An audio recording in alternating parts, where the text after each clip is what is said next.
Are you a manager or supervisor facing challenges with staff engagement and professionalism? This reflective workshop examines how individual behavior influences the work environment and asks, are we demonstrating the respect and professionalism we expect in return?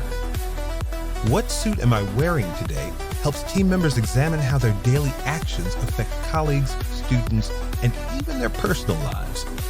We use the suit, costume, or mask as a metaphor for how we show up to work by first sharing about what we don't want to see.